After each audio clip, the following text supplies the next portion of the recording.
La segunda temporada de la adaptación a serie de imagen real de One Piece trajo las habituales dosis de polémica que siempre vienen con los live action. Que si no captan las sensibilidades del material original, que si los personajes no son fieles, que si Netflix está en una terrible conspiración masónica junto a Disney para convertir a todos los niños del mundo en comunistas bisexuales, pero también es innegable que a nivel de audiencia igualó o superó cualquier expectativa, y no son pocas las voces que claman que es la mejor adaptación de imagen real que ha tenido un manga o un anime. Recordad que si os gusta este vídeo estáis invitados e invitadas a darle like, suscribiros y visitar futoikarasu.com. Y si no os gusta también, que nos va a ayudar mucho.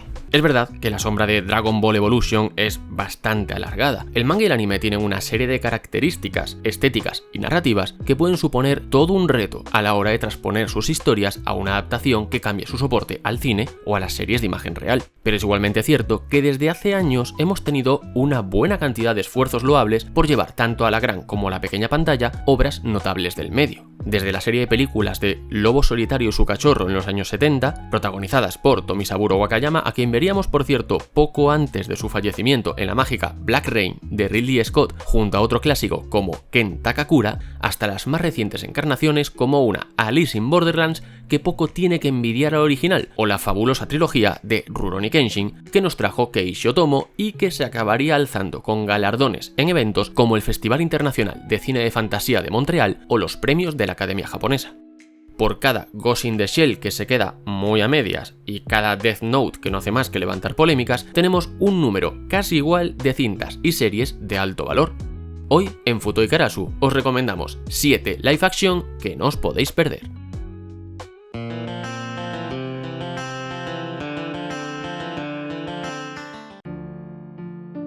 Mushishi, de Katsuhiro Otomo. El legendario creador de Akira lleva ya un tiempo bastante desligado de la industria a la que él mismo contribuyó a aupar a los cielos hace 40 años. Se supone que tiene entre manos un nuevo manga anunciado más o menos en 2018 y una película de animación titulada Orbital Era, pero de la que apenas hay un par de imágenes promocionales. En la práctica parece mucho más cercano a disfrutar de su jubilación. A lo largo de su dilatada carrera, Otomo se aventuró en varias ocasiones a dirigir películas animadas, como la propia adaptación de su ya mencionada ópera prima o la interesante Steam Boy, e incluso se atrevió con películas de imagen real. Mushishi fue una de ellas. Este film se mantenía bastante fiel tanto en estructura como en espíritu al reverenciado manga de Yukiro Shibara y además fue contemporáneo de su adaptación animada. Aunque la película funciona casi más como un complemento de la obra original que como una producción en sí misma, Otomo fue capaz de implementar con precisión todas las virtudes que hacían a Mushishi ser Mushishi. La hipnosis naturalista, la inquietud atávica y a la vez el sentimiento constante de descubrimiento. Mención especial merece Joe Odagiri como protagonista, a quien veríamos poco después en películas tan excepcionales, misántropas y provocadoras como El mundo de Kanako. Ichi the Killer, de Takashi Miike. A veces es bastante complicado dar con la tecla en el cine gore. Es habitual caer en la comedia involuntaria o perder al espectador cuando acumulas tantas orgías de sangre y casquería que lo sobreestimulas y en consecuencia lo terminas aburriendo. Pero Ichi the Killer no va por ahí. Esta adaptación del manga de 2001 de Hideo Yamamoto, al que seguramente conozcáis por Homunculus, fuerza constantemente todos los límites, pero a su vez mantiene ojiplático a todo aquel iluso que se atreva a quedarse frente a la pantalla. No en vano, esta película fue censurada en Noruega, Alemania y Reino Unido. Todo parte de un ciclo de asesinatos sin fin que llevan a enfrentarse a Ichi, asesino profesional traumatizado y despojado de voluntad propia, contra una familia de yakuzas, encabezada por Kakihara, un peligroso adicto al sadomasoquismo y estrella absoluta de todo esto. Miike se abandona a la mayor de las depravaciones, nos trae la violencia más extrema que podamos imaginar y parece por momentos que renuncia a entenderla como algo siquiera mínimamente cuestionable, lo cual lleva a la cinta unas cotas tan libertinamente desagradables como absurdistas. Irónicamente, esto hace que al final seamos mucho más conscientes del dolor de las víctimas y que por momentos lo sintamos físicamente en nuestras carnes. Es una película tan atrevida como incómoda y es uno de esos casos en los que la adaptación es aún más histriónica y trasnochada que el manga original. Eso sí, es recomendable, pero avisamos que no es para estómagos sensibles. Always Sunset on Third Street, de Takashi Yamazaki. Escrito e ilustrado por Ryohei Saigan, el manga Sanchome no Yuji, conocido en Occidente como Sunset on Third Street, lleva en publicación prácticamente ininterrumpida desde 1974 y compite con otras leyendas como Golgo 13 del recientemente fallecido Takao Saito por ser el manga con mayor tiempo de publicación de la historia. Si ya One Piece o Detective Conan os parecen eternas, pensad en una publicación que sigue en circulación y que empezó más de 20 años antes que cualquiera de las otras dos. En 2005 el director Takashi Yamazaki, que más recientemente sería el realizador de las geniales Stand By Me Doraemon y The Godzilla Minus One, nos ofrecía la primera de las 3 adaptaciones cinematográficas de este manga. Arrasó en los premios de la Academia Japonesa, enamoró a crítica y público por igual y, por si fuese poco, tuvo 2 secuelas que fueron recibidas con el mismo cariño. Sunset on Third Street es una urdimbre de historias pequeñitas entrelazadas en un ficticio barrio de Tokio durante la posguerra. Yamazaki cogía el costumbrismo delicado de Saigan y lo llenaba de constante buen humor para hacer brillar un compendio de personajes inolvidables y en el cual ninguna secuencia perdía tiempo para contribuir, tejiendo sin prisa pero sin pausa un relato coral, dulce y enternecedor.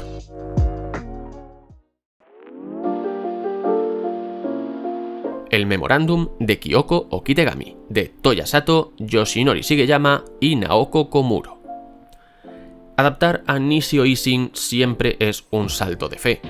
Es uno de los novelistas más prolíficos y con más talento de la literatura nipona contemporánea, pero su estilo suele ser difícil de abordar. El estudio Shaft, gracias a la vanguardista visión autoral de Akiyuki Shimbo y otros directores formados por este último, ha conseguido hacerle justicia con sus imprescindibles animaciones de Monogatari series, pero hasta ahora, el memorándum de Kyoko Okitagami ha sido el primer intento serio de llevar sus escritos a las series de imagen real. El resultado, que toma cosas tanto de las novelas como del manga asociado, no podría haber sido mejor. Kyoko es una de las detectives privadas más imaginativas y eficientes de Tokio, pero tiene un terrible punto débil. Cada vez que se duerme, sus memorias recientes desaparecen sin rastro y sin explicación alguna. Un buen día, el pobre Yakusuke, sospechoso de uno de los crímenes a investigar, se enamora perdidamente de ella a primera vista, descubre accidentalmente su secreto y decide, cómo no, convertirse en su ayudante. Juntos, la brillante detective amnésica y su torpe y gafe nuevo aprendiz intentarán sacar adelante una nueva serie de casos, a cada cual más enigmático y más rocambolesco que el anterior. Protagonizada por la siempre encantadora Yui Aragaki y por un Masaki Okada que se muestra como pez en el agua en su papel cómico, esta serie consiguió huir de las manías de tantos otros doramas de comedia barata que llenan la parrilla nipona para aprovecharse de las inteligentes conversaciones de las novelas de Nishio, así como de una cinematografía que, si bien se ve limitada por su presupuesto moderado, consigue homenajear el ya citado estilo Shaft para darnos 10 episodios tan sólidos como divertidos. La tumba de las luciérnagas, de Taro Hyugaji. A día de hoy poco se puede decir de la legendaria película de animación de Isao Takahata para Estudio Ghibli que no se haya dicho ya. La Guerra del Pacífico terminó con consecuencias devastadoras para el pueblo japonés y, apartándose de los grandes enfrentamientos, el trabajo de Takahata y la novela de Akiyuki Nosaka, en la que a su vez se basaba, se centraba en quienes más habían sufrido y padecido, los civiles. Concretamente, 2 hermanos que intentan salir adelante tras los bombardeos de Kobe. En 2008, esta producción de Hyugaji tomó bastantes cosas prestadas de la de Ghibli y también de otra adaptación homónima que había salido directamente para televisión apenas 3 años antes, para entregarnos una historia conmovedora sobre la pobreza, el hambre y la miseria tras la guerra. Su sobriedad constantemente autocontenida y su pulcritud narrativa contrastan todo el tiempo con la tendencia, en muchas ocasiones positiva, que tienen muchos animes a la exageración expresiva, pero ayuda a pintar su temática con un color aún más sombrío y amargo.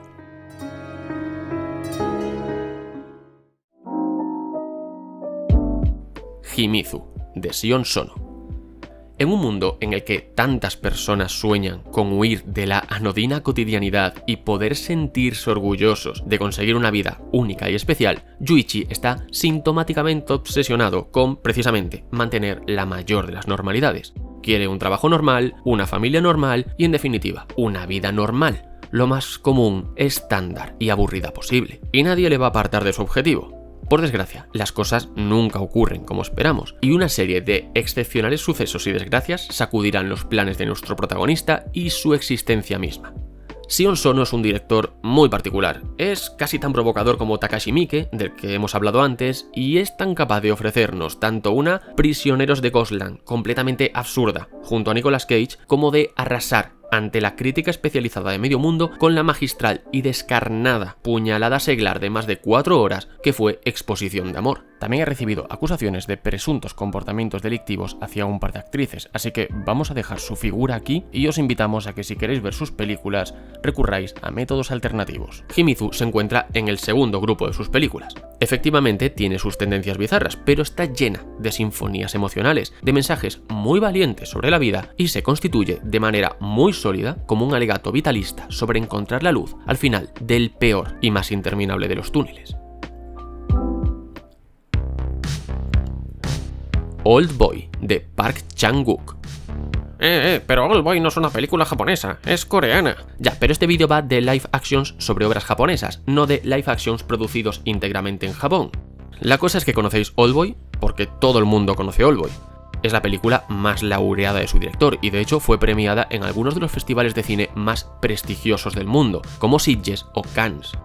Partamos de que no es la adaptación más fiel posible, de hecho se toma muchísimas licencias respecto al manga original de Nobuaki Minegishi y Garon Tsuchiya, tanto que incluso su escena más famosa fue algo completamente nuevo, sin equivalencia en las viñetas. Pero también podemos argumentar que es un ejemplo excelente de cómo, partiendo del mismo punto que una obra madre, podemos desarrollar una versión casi completamente libre que vaya por su propio camino, desde una óptica lo más valiente y personal. Y es que como adaptación te podrá convencer el mayor o menor grado de fidelidad al material original en el que se base, pero como película es absolutamente intachable. Old Boy es un trabajo rabioso y brutal, rezuma violencia por todos sus poros, pero también sabe ser un relato humano. Enfrenta la espiral en la que te sumerge la venganza contra la luz de la esperanza y procede a golpear ambas insistentemente con el más férreo e implacable de los martillos. Y hasta aquí nuestras 7 recomendaciones. Hay muchas otras producciones que podrían haber entrado aquí. Podríamos haber hablado de la en su día discutida pero hoy de culto Cutie Honey, del mismísimo Hideaki Anno, del muy aprovechable dorama de Blackjack, que salió en 2011, o sin salirnos de ese año, la desternillante adaptación de Ouran Host Club. A veces solo tenemos que investigar un poquito más allá de Dragon Ball Evolution y del catálogo de Netflix para encontrar auténticas joyas que nos van a estar esperando con los brazos abiertos.